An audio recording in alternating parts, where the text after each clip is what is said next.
제가 주장하는 바 이 로마서 5장부터 8장의 요지는 무엇입니까? 이로부터 바울은 맨 먼저 소위 이신칭의의 결과로 그가 이미 언급한 대로 우리에게 임한 구원의 절대적 성격, 즉 구원의 완전성과 구원의 최후 보장성을 우리에게 보여주기를 원한다는 것입니다.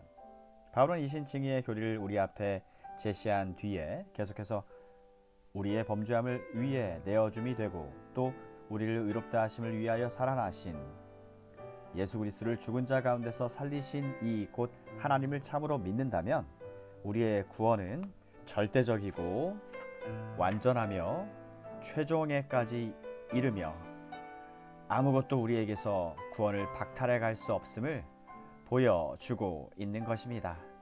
바로 이것이 로마서 5장부터 8장을 바르게 분해하는 참된 접근 방식입니다.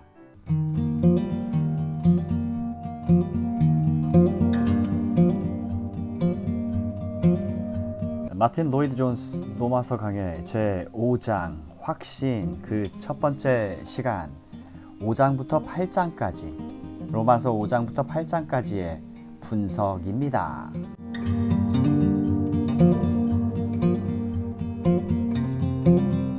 저의 의도를 구체적으로 설명해 드리겠습니다. 제가 주장하는 바는 바울이 처음 2절에서 이 점을 곧바로 진술하고 있다는 것입니다. 그러므로 우리가 믿음으로 의롭다 하심을 얻었은즉 우리 주 예수 그리스도로 말미암아 하나님으로 더불어 화평을 누리자. 또 그로 말미암아 우리가 믿음으로 서 있는 이 은혜에 들어감을 얻었으며 하나님의 영광을 바라고 즐거워하느니라. 여기서 바울은 즉시 우리를 구원의 궁극적이고 최종적인 결국인 하나님의 영광으로 인도해 줍니다. 곧 우리가 원수 되었을 때에 그 아들의 죽으심으로 말미암아 하나님으로 더불어 화목되었은즉 화목된 자로서는 더욱 그의 살으심을 인하여 구원을 얻을 것이니라. 다른 말로 표현하면 이 논증은 이와 같습니다. 만일 여러분이 그리스도의 죽음과 부활로 말미암아 하나님 앞에서 의롭다함을 입고서 있다는 것을 안다면 여러분의 구원은 전적으로 보증된다는 것입니다. 우리가 원수되었을 때 하나님께서 가장 위대한 일을 행하셨을진데 어떤 형태의 죄든지 간에 그로부터의 궁극적이고 완전한 구원과 우리가 받을 최종적인 영광을 안전하게 보장하는 데 필요한 그보다 더 적은 일을 못하실 리가 있겠느냐? 바로 이것입니다. 저는 바로 이 점이 구원의 최종성과 절대적 확실성을 다루고 있는 첫 11절에 대한 분해라고 생각합니다. 12절 이하 21절에서도 성화를 먼저 다루지 않고 여전히 같은 구원의 확실성 이 주제를 다루고 있습니다. 바울의 논증인 즉 우리의 최종적인 구원과 그것을 보증하는 가장 위대한 빈거는 그리스도와의 연합이라는 것입니다. 그리스도와의 연합. 즉 전에 아담 안에 있던 우리가 이제는 그 안에 있다는 사실을 의미하는 것입니다. 이와 다르게 설명하는 사람들은 필연코 이 점에서 난관에 부딪힙니다. 그들의 문제는 왜 바울이 여기서 아담을 언급하기 시작하느냐는 것입니다. 그렇게 하는 요지가 무엇인가에 대해 그들 입장에서는 대답할 말이 없는 것입니다. 이 점에서 여러 가지 주석들을 훑어보고 그들이 어떻게 난관에 부딪혔는지를 주목하는 것은 유익한 일입니다. 어떤 이들은 어떠한 내용 분해도 하려 들지 않습니다. 그들은 단지 바울이 여러 개의 관계없는 주제들을 여기저기 끌어대는데 갑자기 여기서는 아담 안에서의 이전의 우리 존재와 지금 현재 그리스도 안에서의 우리 존재를 생각해낸다는 인상만을 줍니다. 따라서 그들은 연결되어 나아가는 논증을 알지 못하는 겁니다. 하지만 여기에는 이어져 나가는 논증이 있습니다. 다시 말해서 전에 아담 안에 있었던 우리가 이제 그리스도 안에 가입된 사실, 이 사실이 결국 우리의 궁극적인 구원을 보증한다는 것입니다. 믿음으로 의롭다함을 얻은 사람은 그리스도 안에 있는 사람입니다. 때문에 그의 최종적인 구원이 보장되는 것입니다. 바울은 6장, 7장에서 이 교훈에 반대되는 주장을 다룹니다. 특별히 본장 20절, 21절에서 율법에 관련된 교훈에 대한 반대 의견을 취급하는 것입니다. 은혜와 이신칭의에 대한 사도의 교훈은 죄를 많이 지을수록 은혜도 그만큼 더 많이 받을 것이며 율법은 어느 경우라 할지라도 무용하고 불필요한 것이라고 제창하는 것 같이 보입니다. 그래서 6장에서 바로 그 첫 번째 반론을 방금 좀 내용은 반론입니다. 은혜를 더하게 하려고 죄에 거하겠느뇨? 라고 물음으로써 거론해 나가는 것입니다. 그 반론은 특별히 유대인의 의중에 있기 때문에 유대인으로 하여금 다음과 같이 질문토록 합니다. 만일 당신 바울이 우리의 구원이 너무나 확실하다 못해 우리가 무슨 짓을 하든 문제가 안 된다고 말한다면 우리는 마음대로 죄를 지을 수 있다. 즉 우리가 그리스도 안에 있으니 우리가 무엇을 하거나 말거나 간에 우리는 결국 영원히 구원을 받을 수 있을 것이다. 당신이 만일 우리의 구원 문제는 율법에 의해 좌우되는 것이 아니라고 말하고 반율법주의의 와류의 문호를 개방한다면 당신은 사람들로 하여금 죄짓도록 충동질하고 있는 격이 된다. 그리고 사람들은 죄를 지을수록 자기들에게 더 큰 은혜가 넘칠 것이며 세상 앞에 빛나게 될 것이라 주장케 될 것이다. 이와 같이 6장에서 사도 바울은 이런 문제를 다루는 것입니다.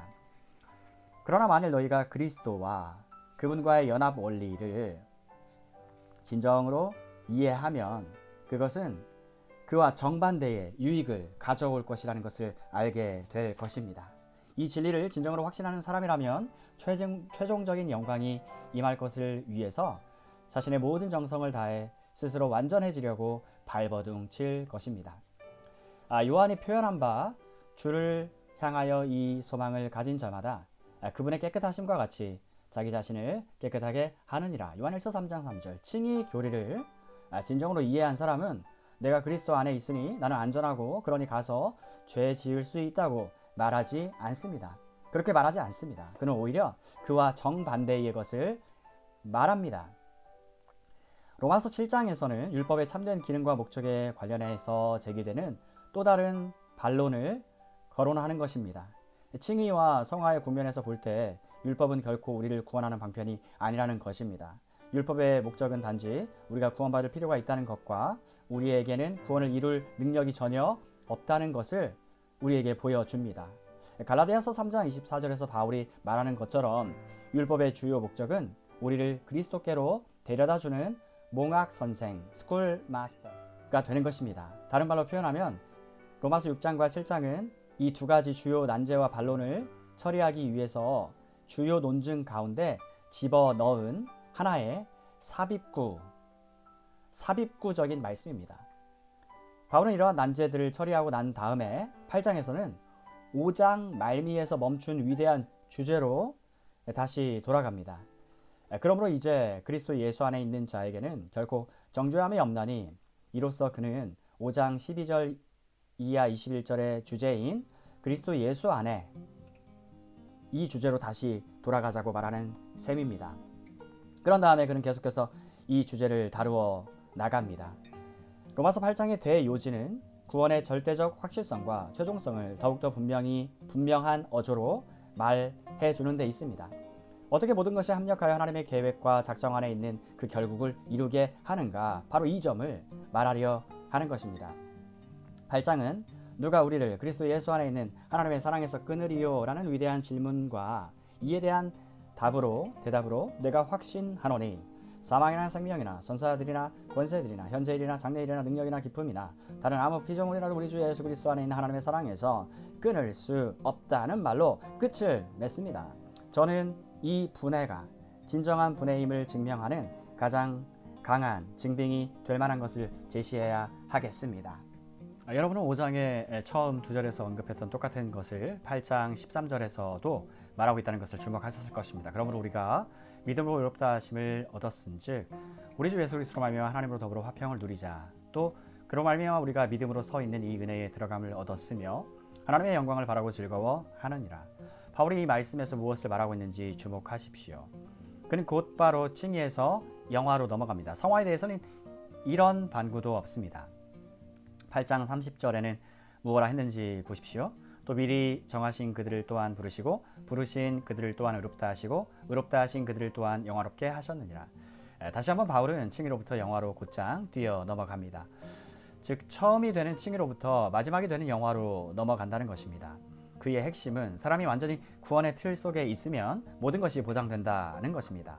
일단 구원을 받은 자리에 있으면 영화롭게 될 때까지 그 안에 있는 것입니다. 5장 초부터 시작해서 8장 30절에서는 이 주장을 마무리 짓기 시작을 합니다. 8장 마지막에서는 승리에 찬 감격으로 이걸 끝냅니다. 이 중차대한 5장 이하 8장을 이해해야 하는 것, 또 성화의 길에 관한 여러 다양한 이론에 의한 그 혼란의 수렁에서 빠져나와야 하는 것, 이상은 치명적으로 중요한 일입니다. 이 혼란은 또 로마서 7장과 같은 처지에 있는 사람에 대한 끝없는 억측, 또 7장에서 8장으로 넘어가는 데 대한 그럴듯한 교훈에 의해서도 야기됩니다. 이런 모든 주장들이 얼마나 기계적입니까? 구원의 확실성과 영화의 요소를 얼마나 많이 결여하고 있습니까? 통상적으로 특별히 지난 세기 동안 이 영화, glorification, 영화롭게 됨에 대해서는 아무 강조를 하지 않는 것은 분명 심상치 않은 일입니다. 5장 초두부터 바울이 주의를 집중시켜 왔던 문제가 바로 이 영화의 문제입니다. 이것은 8장에서 발전된 차원으로 보여집니다. 이 문제는 특별히 그 모든 구원의 확실성을 보여주는 것입니다.